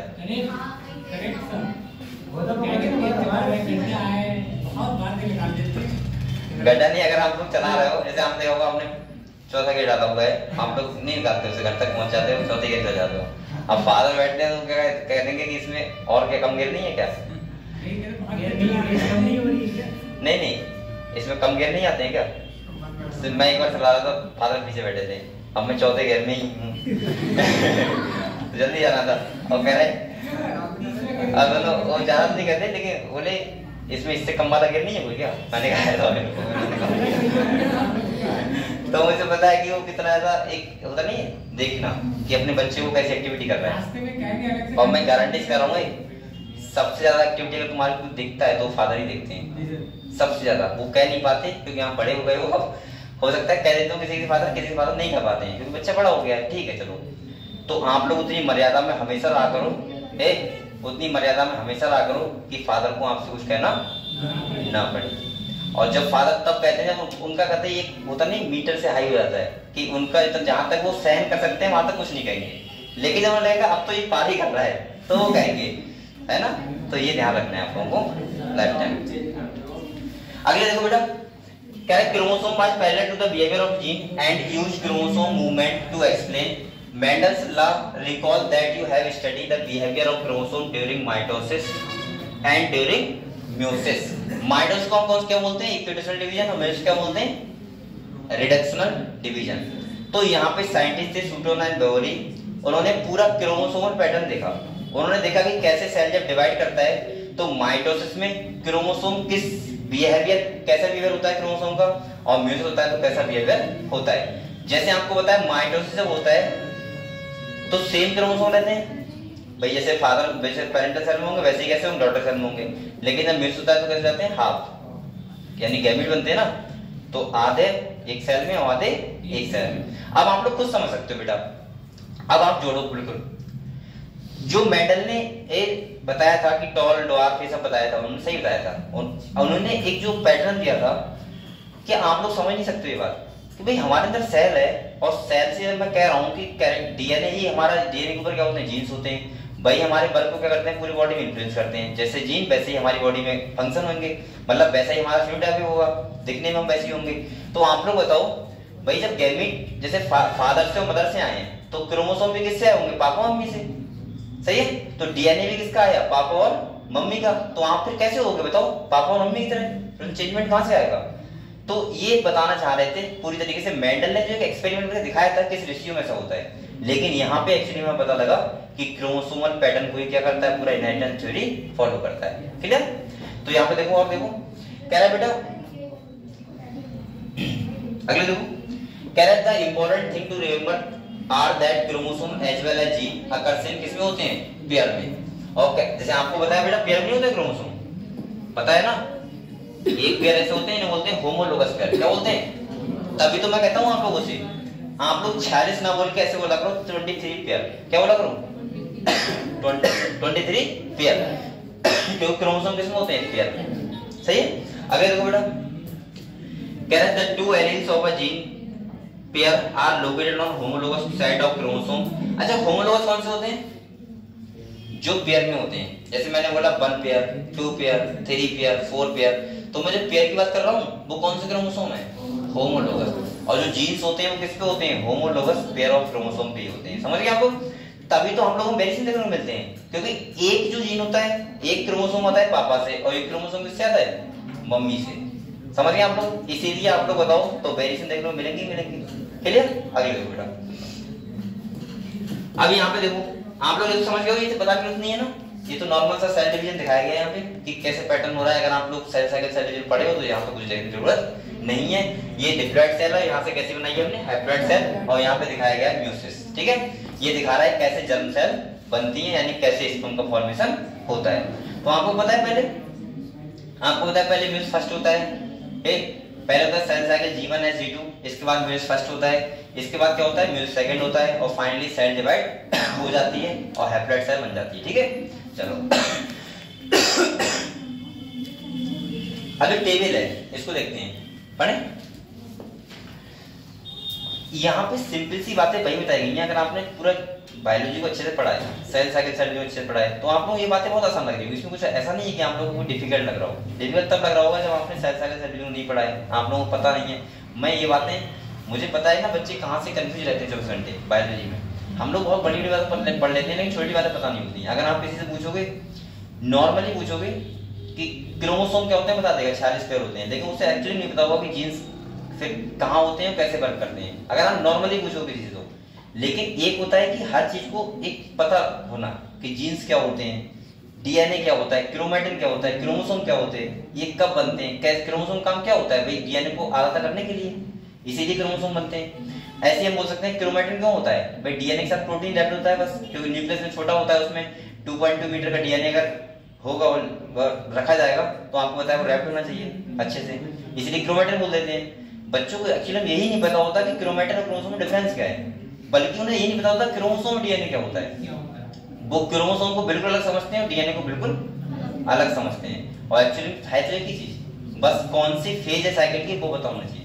तो एक होता है कि पढ़ने का तरीका हम किस पैटर्न में पढ़ रहे हो। एक होता है कि रटना, खाली हमने क्रोमोसोम को अलग फेज में रट लिया, हमें पता है कि सेल डिवाइड करती है तो क्रोमोसोम बनते हैं, और हमने डीएनए को पढ़ लिया न्यूक्लिक एसिड की तरह, हमें नहीं पता कि डीएनए क्रोमोसोम का क्या संबंध है। समझ गए आप लोग? तो ये होता है पढ़ाई को आसान बनाना, और इसीलिए मैं कहता हूँ कि स्टडी कोई ऐसी नहीं होती कि आप लोग कहीं से भी कुछ उठा के पढ़ने लगे।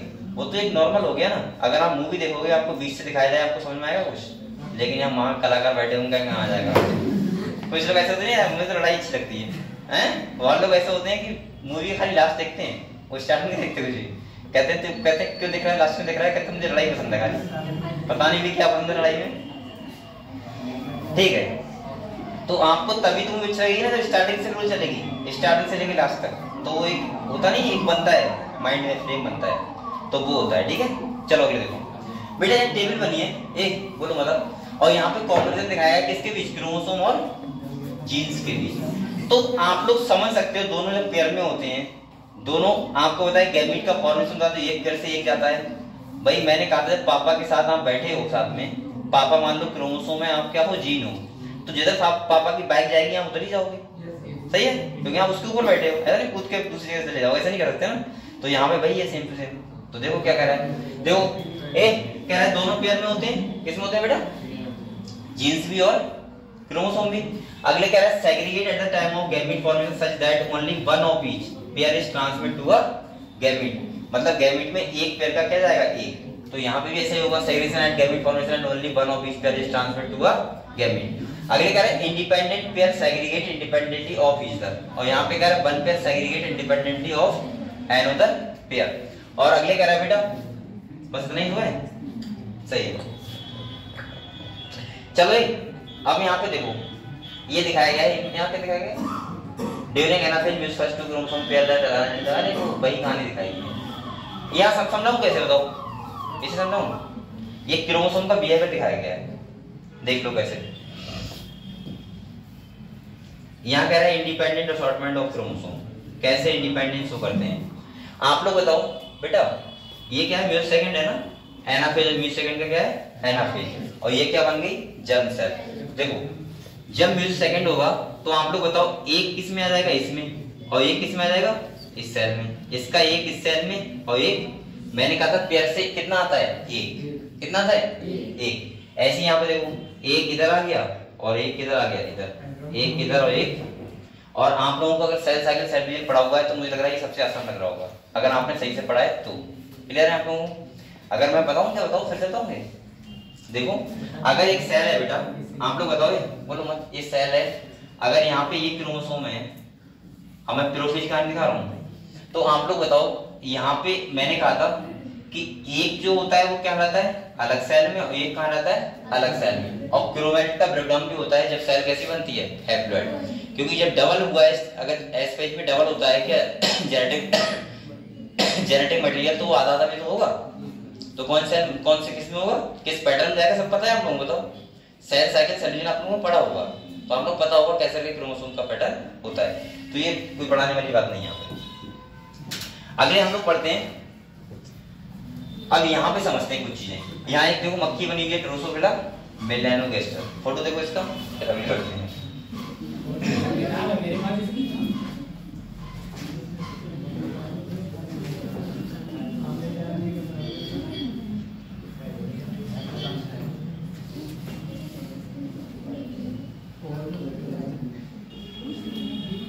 आप लोग पढ़ाई यहाँ से कर रहे हो? जी सर, अभी नहीं करेंगे, 2-3 एक बार की तैयारी करेंगे तब नहीं करेंगे। किस तैयारी कर रहे थे?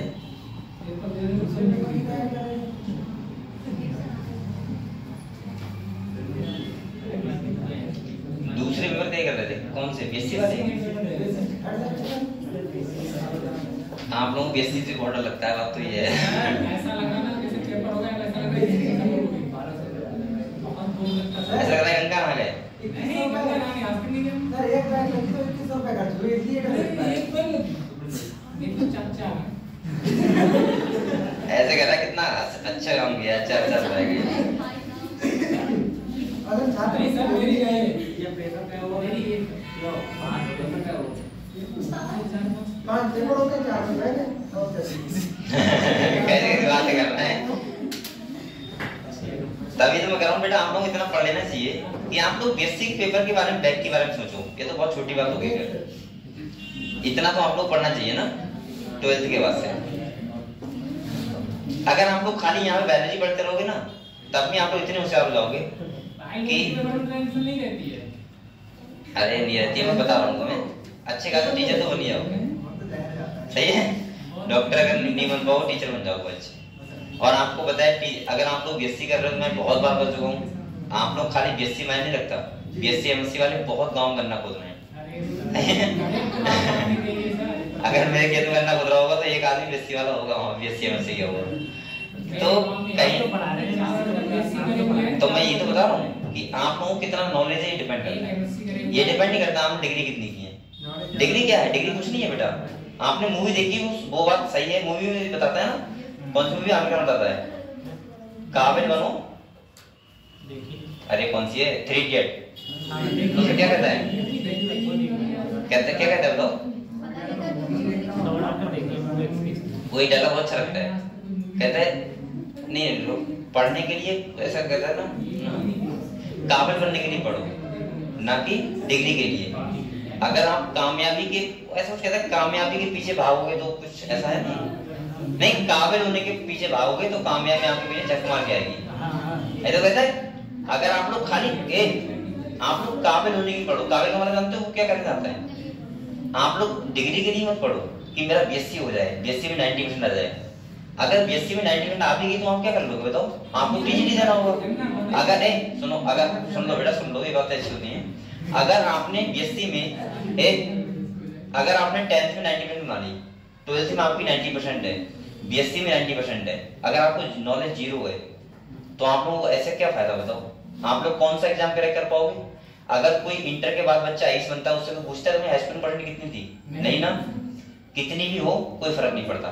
आप लोग 12th के बाद कितना सफल हुए हो, इससे फर्क पड़ता है कि आप लोग, मैंने बहुत देखे 85-90% प्लस वाले जो नॉर्मल सी पढ़ाई कर रहे हैं, कुछ नहीं कर पाते, और मैंने बहुत देखे 70-80% वाले बच्चे होते हैं, 60% वाले होते हैं, वो बहुत ऊपर चले जाते हैं। तो मतलब ये है कि आप लोग कहां तक जाते हो, मतलब इससे नहीं कि आपके पास कितनी डिग्री है।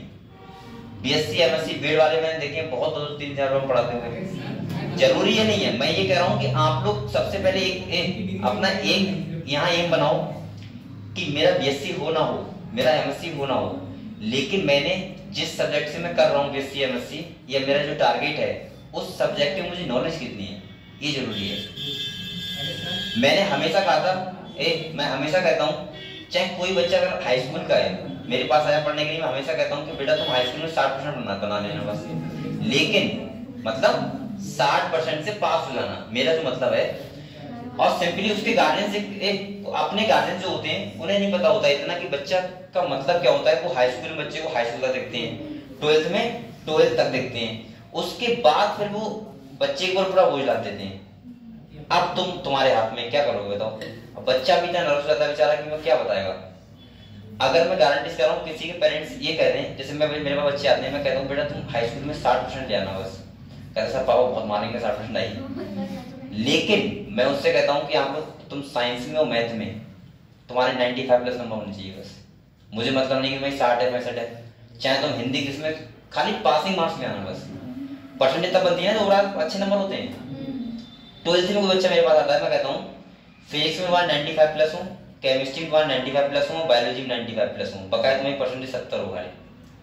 क्योंकि हमें उन सब्जेक्ट का मतलब ही नहीं है ना, हमें तो नीट करना है, हमें किससे मतलब है? अरे तो 2 सब्जेक्ट में कम मान लो, फिजिक्स हिंदी में, वो हिंदी इंग्लिश में कते कम मान लो।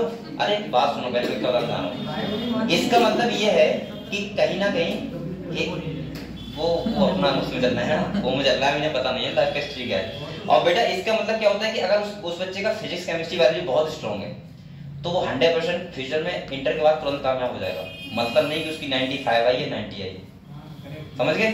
और ये बहुत बड़ा कारण होता है कि पेरेंट्स जो हमारे होते हैं वो बच्चे से उतनी उम्मीदें तब पाल लेते हैं जब बच्चा उस लायक उन्होंने बनाया नहीं होता है। एक्चुअली में हमें बच्चे को वो देखो ना कि जो बच्चा मतलब उस बच्चे में वो क्वालिटी डेवलप करो जो बच्चे को मिलना चाहिए। ऐसा बहुत होता है कि बच्चे जो होते हैं, आपने देखा होगा कि उनका फिजिक्स का लो है, केमिस्ट्री लो है, बायोलॉजी लो है, पेरेंट्स कह रहे हैं नीट की तैयारी करो, कैसे कर लेगा बच्चा जब उसने फिजिक्स केमिस्ट्री बायोलॉजी पढ़ी नहीं मेरे से? सही है, हमें मतलब होना चाहिए। तभी तो मैं कहता हूँ, मैं एक बार आपको और बताऊँ, कल आपको छोटा भाई हो या कोई भी हो, आप लोग कभी उसे ऐसा मत करना कि बैनर में पढ़ा रहे हो, 5000 फीस आएगी, डिफॉल्टर बन जाएगा। अब मैं किसी कॉलेज कैसे नहीं कर रहा हूँ, बेकार कर बता रहा हूँ, लेकिन हाँ सुनो, लेकिन नॉर्मली बता रहा हूँ कि सीबीएसई बोर्ड में बच्चा क्या करता है जब 12th में आता है तो अपनी दोस्तों को देखता है, कौन कौन दोस्त, कितने के दोस्त हैं, ठीक है, उनको देखता है, डिफॉल्ट नहीं करता है, खत्म कहानी। पापा झूठ बोलने लगता है। 5,000 रुपये महीना फीस है किसी भी अगर अच्छे स्कूल में पढ़ाओगे, 4,000 5,000। इतने में अगर उस बच्चे को यूपी बोर्ड के 200 रुपये महीना वाले कॉलेज में भेज दिया जाए, स्कूल में जो गाँव में होते हैं, और उसको इतने रुपये में कोटा भेज दो, या यही आ जाए फ्री में कभी। मैं गारंटी कर रहा हूँ, अगर बच्चा हाई स्कूल से यहाँ पे आ जाए, फर्स्ट ईयर 12th तो 3 साल पढ़ने के बाद लगभग 3 साल में उसकी वैल्यू ऐसी कर दूंगा ना कि नीट के लिए 100% तैयार हो जाएगा। और वो तब नहीं कर पाएगा जब वो एक कॉलेज में पढ़ेगा अच्छे से। तो मान नहीं रखता कि बच्चे को सब्जेक्ट कौन से स्ट्रॉन्ग है उसके, ये जरूरी नहीं होता कि उसके अब उसके हिंदी में आए 100 में 100। आप लोग बहुत खुश हो रहे हो कि 100 में 100 आ गया बच्चे के, हिंदी में आए क्या मतलब बनता है?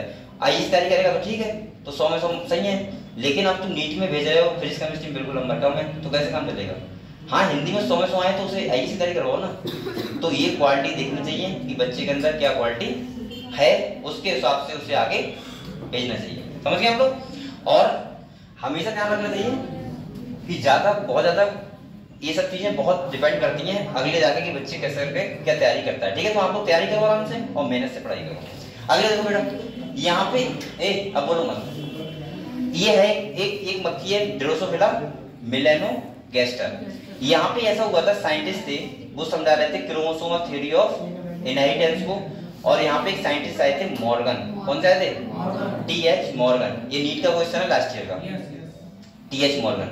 इन्होंने क्या समझाया था? इन्होंने समझाया था, इन्होंने ये देखा था, यहाँ पे 2 चीजें आती है, एक आता है लिंकेज, एक आता है रिकॉम्बिनेशन।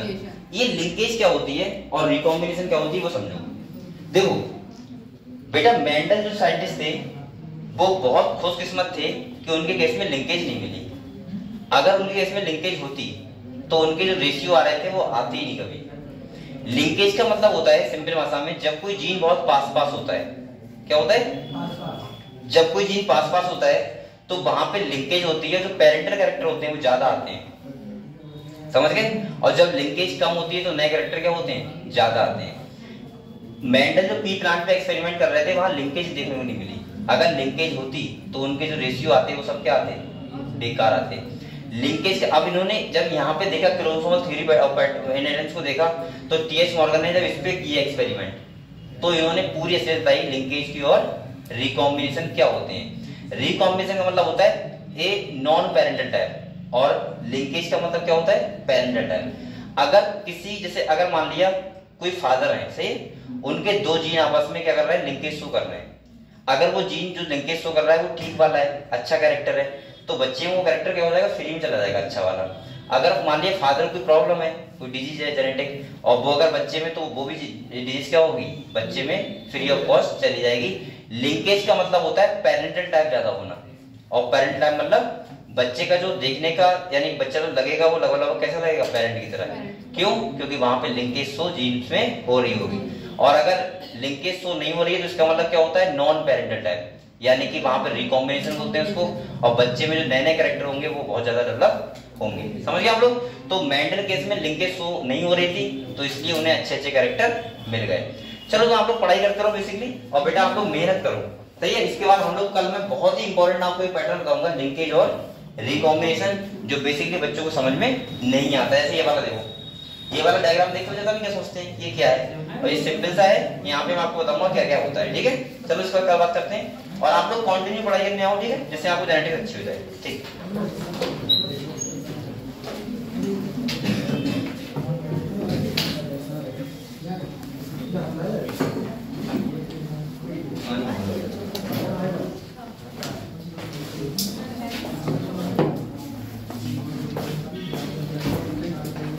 हाँ